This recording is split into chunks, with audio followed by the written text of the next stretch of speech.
16 भारत की संचित निधि। अनुच्छेद 266 1 भारत की संचित निधि पर भारतीय व्यय निम्न है। 1 राष्ट्रपति का वेतन एवं भत्ता और अन्य व्यय के सभापति। 2 राज्यसभा सभापति और उपसभापति तथा लोकसभा अध्यक्ष और उपाध्यक्ष के वेतन एवं भत्ते। 3 सर्वोच्च न्यायालय एवं उच्च न्यायालय के न्यायाधीशों का वेतन, भत्ता तथा पेंशन। 4 भारत के नियंत्रक महालेखा परीक्षक का वेतन, भत्ता तथा पेंशन। 5 ऐसा ऋण भार जिनका दायित्व भारत सरकार पर है। 6 भारत सरकार पर किसी न्यायालय द्वारा ही दी गई डिक्री या पंचाट। 7 कोई अन्य व्यय जो संविधान द्वारा या संसद विधि द्वारा इस प्रकार भारित घोषित करे। 17 भारत की आकस्मिकता निधि। अनुच्छेद 267 संविधान का अनुच्छेद 267 संसद और राज्य विधानमंडल को यथास्थिति भारत या राज्य की आकस्मिकता निधि सर्जित करने की शक्ति देता है। ये निधि 1950 द्वारा गठित की गई है। ये निधि कार्यपालिका के व्ययवनाधीन है। जब तक विधानमंडल अनुपूरक, अतिरिक्त या अधिक अनुदान द्वारा ऐसे व्यय को प्राधिकृत नहीं करता है, तब तक समय समय पर अनावेक्षित व्यय करने के प्रयोजन के लिए कार्यपालिका इस निधियों से अग्रिम धन दे सकती है। इस निधि में कितनी रकम हो या समुचित विधानमंडल विनियमित करेगा। पृष्ठ 208। 18 भारत का महान्यायवादी। अनुच्छेद 76 महान्यायवादी सर्वप्रथम भारत सरकार का विधि अधिकारी होता है। भारत का महान्यायवादी न तो संसद का सदस्य होता है और न ही मंत्रिमंडल का सदस्य होता है, लेकिन वो किसी भी सदन में अथवा उनकी समितियों में बोल सकता है, किंतु उसे मत देने का अधिकार नहीं है। अनुच्छेद 88 महान्यायवादी की नियुक्ति राष्ट्रपति करता है तथा वो उसके प्रसाद पर्यंत पद धारण करता है। महान्यायवादी बनने के लिए वही अहर्ताएं होनी चाहिए जो उच्चतम न्यायालय के न्यायाधीश बनने के लिए होती हैं। महान्यायवादी को भारत के राज्य क्षेत्र के सभी न्यायालयों में सुनवाई का अधिकार है। 19 भारत का नियंत्रक एवं महालेखा परीक्षक। अनुच्छेद 148 से 151 नियंत्रक महालेखा परीक्षक की नियुक्ति राष्ट्रपति करता है, किंतु उसे पद से संसद के दोनों सदनों के समावेदन पर ही हटाया जा सकेगा और उसके आधार 1 साबित कदाचार या 2 असमर्थता हो सकेंगे। इसकी पदावधि पद ग्रहण करने के लिए तिथि से 6 वर्ष तक होगी, लेकिन यदि इससे पूर्व 65 वर्ष की आयु प्राप्त कर लेता है तो अवकाश ग्रहण कर लेता है। ये सेवानिवृत्ति के पश्चात भारत सरकार के अधीन कोई पद धारण नहीं कर सकता। नियंत्रक महालेखा परीक्षक सार्वजनिक धन का संरक्षक होता है। भारत तथा प्रत्येक राज्य तथा प्रत्येक संघ राज्य क्षेत्र की संचित निधि से किए गए सभी व्यय विधि के अधीन ही हुए हैं। ये इस बात की संपरीक्षा करता है। 20 संविधान में संशोधन। संविधान के अनुच्छेद 368 में संशोधन की प्रक्रिया का उल्लेख किया गया है।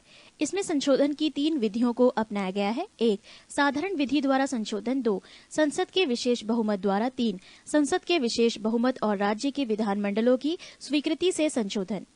1 साधारण विधि द्वारा संसद के साधारण बहुमत द्वारा पारित विधेयक राष्ट्रपति की स्वीकृति मिलने पर कानून बन जाता है। इसके अंतर्गत राष्ट्रपति की पूर्व अनुमति मिलने पर निम्न संशोधन किए जा सकते हैं। 1 नए राज्यों का निर्माण। 2 राज्य क्षेत्र, सीमा और नाम में परिवर्तन। 3 संविधान की नागरिकता संबंधी, अनुसूचित क्षेत्रों और जनजातियों की प्रशासन संबंधी तथा केंद्र द्वारा प्रशासित क्षेत्रों की प्रशासन संबंधी व्यवस्थाएं। 2 विशेष बहुमत द्वारा संशोधन। यदि संसद के प्रत्येक सदन द्वारा कुल सदस्यों का बहुमत तथा उपस्थित और मतदान में भाग लेने वाले सदस्यों के 2/3 मतों से विधेयक पारित हो जाए तो राष्ट्रपति की स्वीकृति मिलते ही वो संशोधन संविधान का अंग बन जाता है। न्यायपालिका तथा राज्यों के अधिकारों तथा शक्तियों जैसी कुछ विशिष्ट बातों को छोड़कर संविधान की अन्य सभी व्यवस्थाओं में इसी प्रक्रिया के द्वारा संशोधन किया जाता है। 3 संसद के विशेष बहुमत एवं राज्य विधानमंडलों की स्वीकृति से संशोधन। संविधान के कुछ अनुच्छेदों में संशोधन के लिए विधेयक को संसद के दोनों सदनों के विशेष बहुमत तथा राज्यों के कुल विधानमंडलों में से आधे द्वारा स्वीकृति आवश्यक है। इसके द्वारा किए जाने वाले संशोधन के प्रमुख विषय हैं। 1 राष्ट्रपति का निर्वाचन। अनुच्छेद 54। 2 राष्ट्रपति निर्वाचन की कार्यपद्धति। अनुच्छेद 55। 3 संघ की कार्यपालिका शक्ति का विस्तार। 4 राज्य की कार्यपालिका शक्ति का विस्तार। 5 केंद्र शासित क्षेत्रों के लिए उच्च न्यायालय। 6 संघीय न्यायपालिका। 7 राज्यों के उच्च न्यायालय। 8 संघ एवं राज्यों में विधायी संबंध। 9 7वीं अनुसूची का कोई विषय। 10 संसद में राज्यों का प्रतिनिधित्व। 11. संविधान संशोधन की प्रक्रिया से संबंधित उपबंध। पृष्ठ 209। उपराष्ट्रपति। संविधान के अनुच्छेद 63 के अनुसार भारत का एक उपराष्ट्रपति होगा। कार्यकाल 5 वर्ष। संविधान में उपराष्ट्रपति से संबंधित प्रावधान अमेरिका के संविधान से ग्रहण किया गया है। भारत का उपराष्ट्रपति राज्यसभा का पदेन सभापति होता है। उपराष्ट्रपति राज्यसभा का सदस्य नहीं होता है, अतः इसे मतदान का अधिकार नहीं है। उपराष्ट्रपति किंतु सभापति के रूप में निर्णायक मत देने का अधिकार उसे प्राप्त है। योग्यता। कोई व्यक्ति उपराष्ट्रपति निर्वाचित होने के योग्य तभी होगा जब वो 1. भारत का नागरिक हो, 2. 35 वर्ष की आयु पूरी कर चुका हो, 3. राज्यसभा का सदस्य निर्वाचित होने के योग्य हो, 4. निर्वाचन के समय किसी प्रकार के लाभ के पद पर नहीं हो, 5. वो संसद के किसी सदन या राज्य के विधानमंडल के किसी सदन का सदस्य नहीं हो सकता, और यदि ऐसा व्यक्ति उपराष्ट्रपति निर्वाचित हो जाता है तो ये समझा जाएगा कि उसने उस सदन का अपना स्थान अपने पद ग्रहण की तारीख से रिक्त कर दिया है। उपराष्ट्रपति को अपना पद ग्रहण करने से पूर्व राष्ट्रपति अथवा उसके द्वारा नियुक्त किसी व्यक्ति के समक्ष शपथ लेनी पड़ती है। राष्ट्रपति के पद खाली रहने पर उपराष्ट्रपति राष्ट्रपति की हैसियत से कार्य करता है। उपराष्ट्रपति को राष्ट्रपति के रूप में कार्य करने की अधिकतम अवधि 6 महीने होती है। इसी दौरान राष्ट्रपति का चुनाव करा लेना अनिवार्य होता है। राष्ट्रपति के रूप में कार्य करते समय उपराष्ट्रपति राष्ट्रपति को मिलने वाली वेतन तथा सभी सुविधाओं का उपभोग करता है। भारत के उपराष्ट्रपति। 1. डॉक्टर एस राधाकृष्णन, कार्यकाल 1952 से 1962। 2. डॉक्टर जाकिर हुसैन, 1962 से 67। 3. वीवी गिरी, 1967 से 1969। 4. गोपाल स्वरूप पाठक, 1969 से 74। 5. बीडी जत्ती, 1974 से 1979। 6. न्यायमूर्ति मोहम्मद हिदायतुल्लाह, 1979 से 1984। 7. आर वेंकटरमण, 1984 से 1987। 8. डॉक्टर शंकर दयाल शर्मा, 1987 से 1992। 9. के आर नारायणन, 1992 से 1997। 10. कृष्णकांत, 1997 से 2002। 11. भैरव सिंह शेखावत, 2002 से 10/8/2007। 12. हामिद अंसारी, 11/8/2007 से अभी तक। पृष्ठ 203। प्रधानमंत्री एवं मंत्री परिषद। संविधान के अनुच्छेद 74 के अनुसार राष्ट्रपति को उसके कार्यों के संपादन व सलाह देने हेतु एक मंत्री परिषद होती है, जिसका प्रधान प्रधानमंत्री होता है। संविधान के अनुच्छेद 75 के अनुसार प्रधानमंत्री की नियुक्ति राष्ट्रपति करेगा और अन्य मंत्रियों की नियुक्ति राष्ट्रपति प्रधानमंत्री की सलाह पर करेगा। मंत्री परिषद का सदस्य बनने के लिए वैधानिक दृष्टि से यह आवश्यक है कि व्यक्ति संसद के किसी सदन का सदस्य हो। यदि व्यक्ति मंत्री बनते समय संसद सदस्य नहीं हो तो उसे 6 महीने के अंदर संसद सदस्य बनना अनिवार्य है, नहीं तो उसे अपना पद छोड़ना होगा। पद ग्रहण से पूर्व प्रधानमंत्री सहित प्रत्येक मंत्री को राष्ट्रपति के सामने पद और गोपनीयता की शपथ लेनी होती है। सभी मंत्रियों, राज्य मंत्रियों और उप मंत्रियों को निःशुल्क निवास स्थान तथा अन्य सुविधाएं प्राप्त होती हैं। मंत्री परिषद सामूहिक रूप से लोकसभा के प्रति उत्तरदायी होती है। यदि लोकसभा किसी एक मंत्री के विरुद्ध अविश्वास का प्रस्ताव पारित करे अथवा उस विभाग से संबंधित विधेयक को रद्द कर दे तो समस्त मंत्रिमंडल को त्यागपत्र देना होता है। मंत्री 3 प्रकार के होती हैं: कैबिनेट मंत्री, राज्य मंत्री एवं उप मंत्री। कैबिनेट मंत्री विभाग के अध्यक्ष होते हैं। प्रधानमंत्री एवं कैबिनेट मंत्री को मिलाकर मंत्रिमंडल का निर्माण होता है। प्रधानमंत्री की सलाह पर ही राष्ट्रपति लोकसभा भंग करता है। प्रधानमंत्री योजना आयोग का पदेन अध्यक्ष होता है। प्रधानमंत्रियों में सबसे बड़ा कार्यकाल प्रथम प्रधानमंत्री जवाहरलाल नेहरू का रहा। वो कुल 16 साल 9 महीने और 13 दिन तक अपने पद पर रहे। देश की प्रथम महिला प्रधानमंत्री श्रीमती इंदिरा गांधी बनी। वो ऐसी महिला व्यक्ति रही जो 2 अलग अलग अवधियों में प्रधानमंत्री रही। पहली बार जब इंदिरा गांधी प्रधानमंत्री बनी तो वो राज्यसभा की सदस्य थी। चरण सिंह एकमात्र ऐसे प्रधानमंत्री रहे जो कभी लोकसभा में उपस्थित नहीं हुए।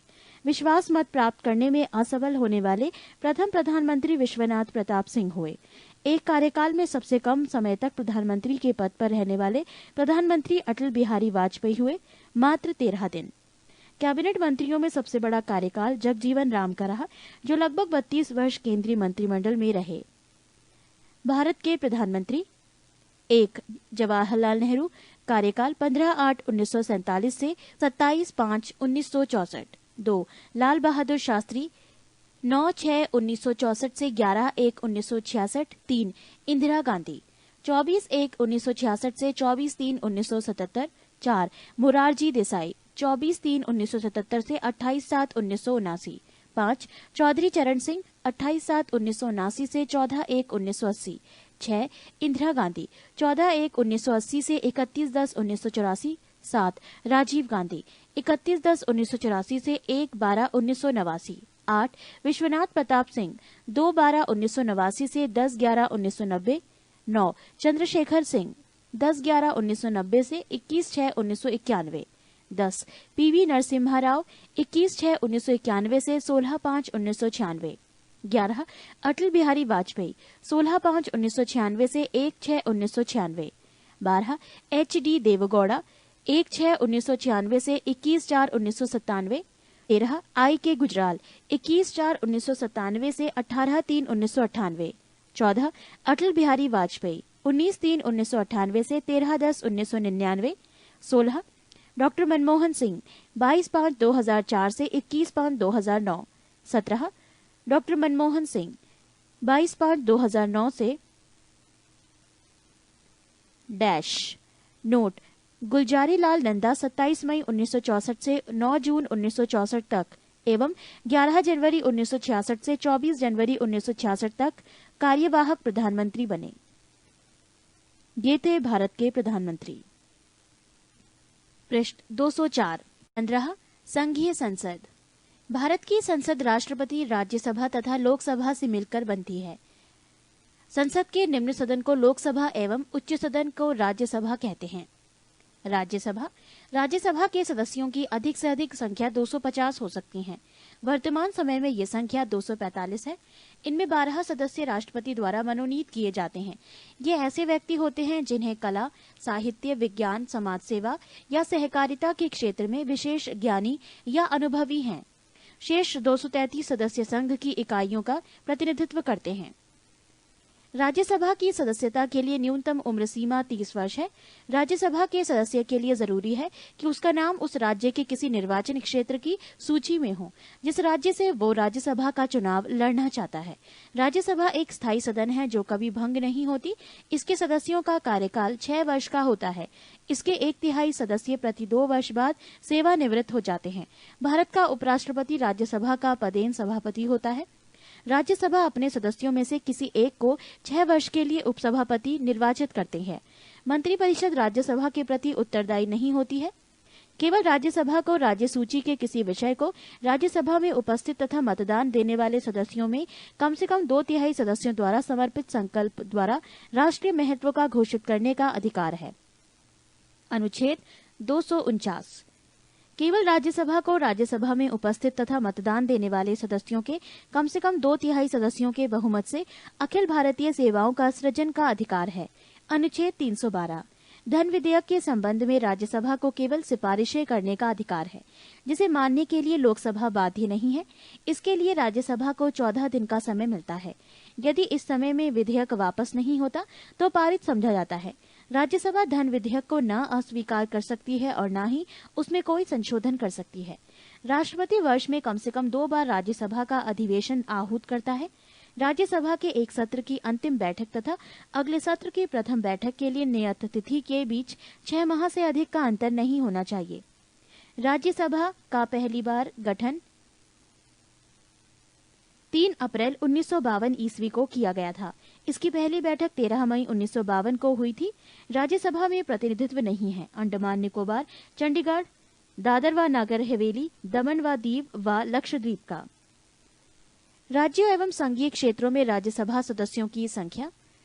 राज्य उत्तर प्रदेश सदस्य संख्या 31, महाराष्ट्र सदस्य संख्या 19, आंध्र प्रदेश सदस्य संख्या 18, तमिलनाडु सदस्य संख्या 18, बिहार सदस्य संख्या 16, पश्चिम बंगाल सदस्य संख्या 16, कर्नाटक सदस्य संख्या 12, मध्य प्रदेश सदस्य संख्या 11, गुजरात सदस्य संख्या 11, उड़ीसा सदस्य संख्या 10, राजस्थान सदस्य संख्या 10, केरल सदस्य संख्या 9, पंजाब सदस्य संख्या 7, असम सदस्य संख्या 7, झारखंड सदस्य संख्या 6, छत्तीसगढ़ सदस्य संख्या 5, हरियाणा सदस्य संख्या 5, जम्मू कश्मीर सदस्य संख्या 4, हिमाचल प्रदेश सदस्य संख्या 3, उत्तराखंड सदस्य संख्या 3, नागालैंड सदस्य संख्या 1, मिजोरम सदस्य संख्या 1, मेघालय सदस्य संख्या 1, मणिपुर सदस्य संख्या 1, त्रिपुरा 1, सिक्किम 1, अरुणाचल प्रदेश 1, गोवा 1।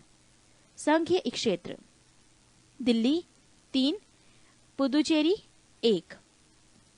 राज्यसभा सदस्य जो प्रधानमंत्री बने: इंदिरा गांधी 1966 से 67, एच.डी. देवेगौड़ा 1996 से 97, आई.के. गुजराल 1997 से 98, डॉक्टर मनमोहन सिंह 2004 से ब्लैंक। राज्यसभा के प्रथम उपसभापति डॉक्टर एस.वी. कृष्णा मूर्ति राव। पृष्ठ 205। लोकसभा संसद का प्रथम या निम्न सदन है जिसका सभापतित्व करने के लिए एक अध्यक्ष होता है। लोकसभा अपनी पहली बैठक के पश्चात यथाशीघ्र अपने 2 सदस्यों को अध्यक्ष और उपाध्यक्ष के रूप में चुनती है। अनुच्छेद 93।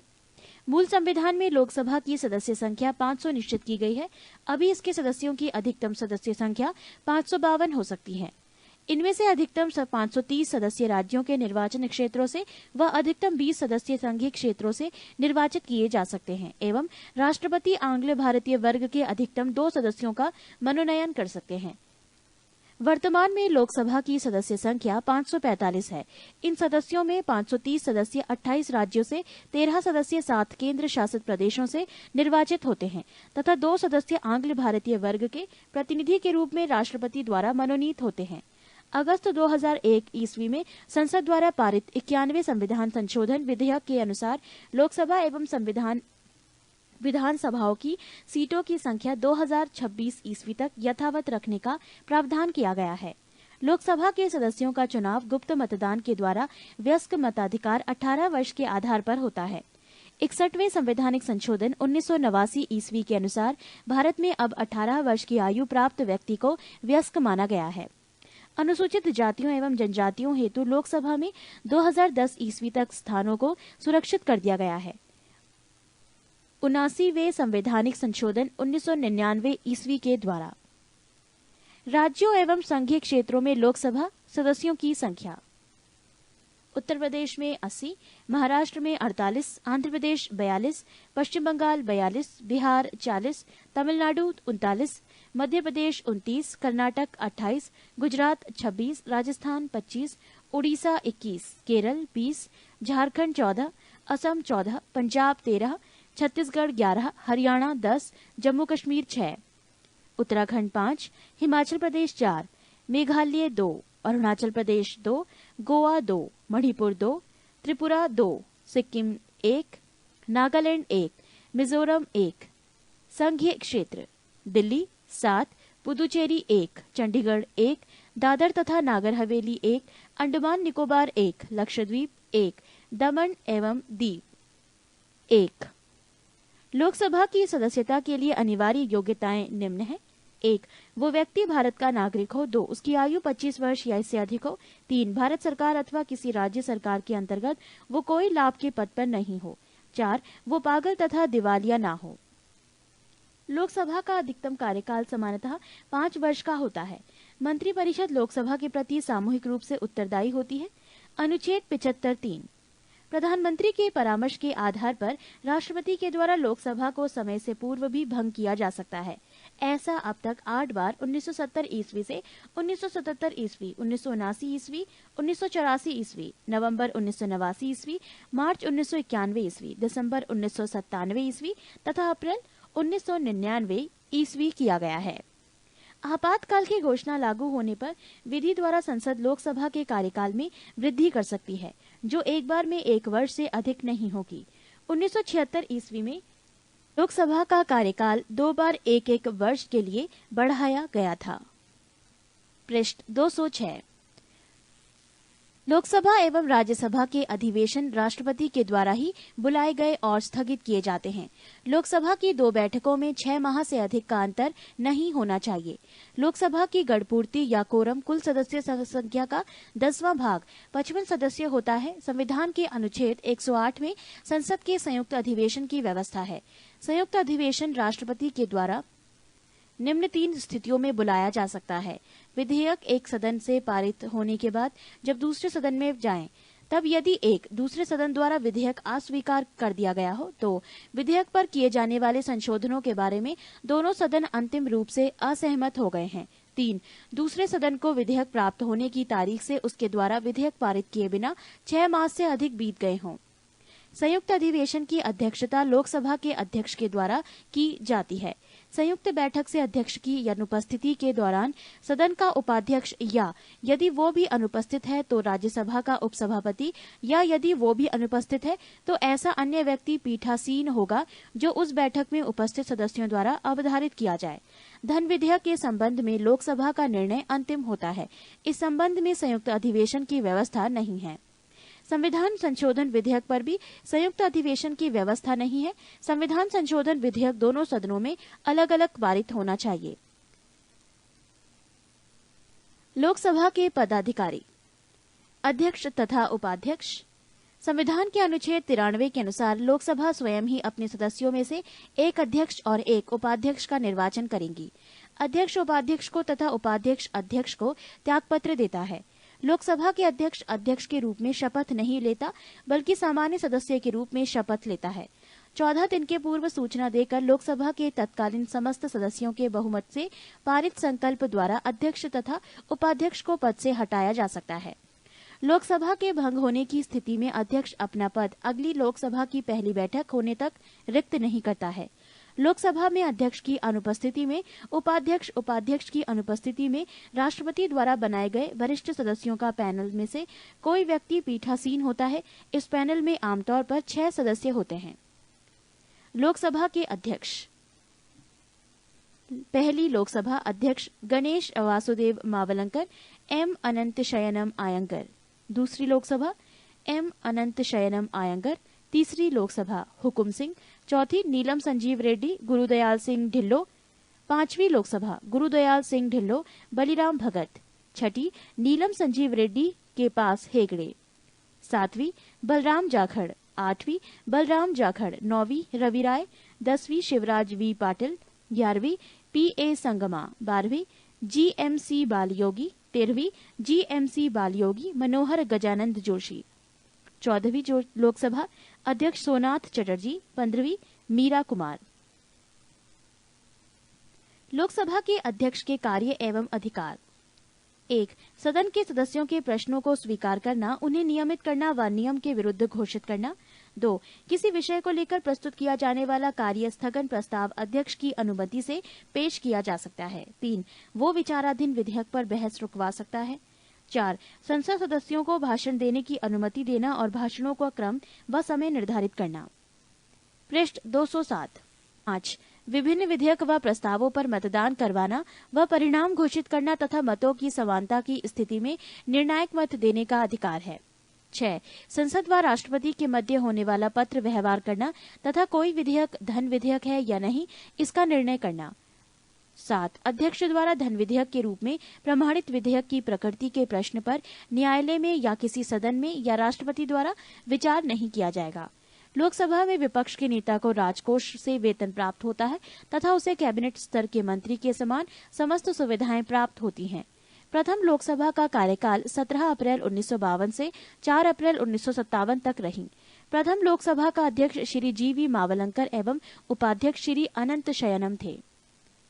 नोट: क्षेत्रफल के दृष्टिकोण से सबसे बड़ा लोकसभा क्षेत्र लद्दाख, जम्मू कश्मीर एवं सबसे छोटा लक्षद्वीप है। अमेरिकी राष्ट्रपति जो भारतीय संसद में बोले। 1. D D. Eisenhower 1959। 2. Jimmy Carter 1978। 3. Bill Clinton 2000। 4. Barack Obama 2010। अमेरिकी राष्ट्रपति जो भारत आए लेकिन संसद नहीं पहुंचे। 1. Richard Nixon 1969। 2. George W Bush 2006। संसद सदस्यों से संबंधित कुछ विशेष बातें। किसी संसद सदस्य की योग्यता अथवा अयोग्यता से संबंधित प्रश्न का अंतिम विनिश्चय चुनाव आयोग की सलाह से राष्ट्रपति करता है। एक समय एक व्यक्ति केवल एक ही सदन का सदस्य रह सकता है। यदि कोई सदस्य सदन की अनुमति के बिना 60 दिनों की अवधि से अधिक समय के लिए सदन के सभी अधिवेशनों से अनुपस्थित होता है तो सदन उसकी सदस्यता समाप्त कर सकता है। संसद सदस्यों को संसद की बैठक के पूर्व या बाद 40 दिन की अवधि के दौरान गिरफ्तारी से मुक्ति प्रदान की गई है। गिरफ्तारी से ये मुक्ति केवल सिविल मामलों में है। आपराधिक मामले अर्थात निवारक निरोध की विधि के अधीन गिरफ्तारी से छूट नहीं है।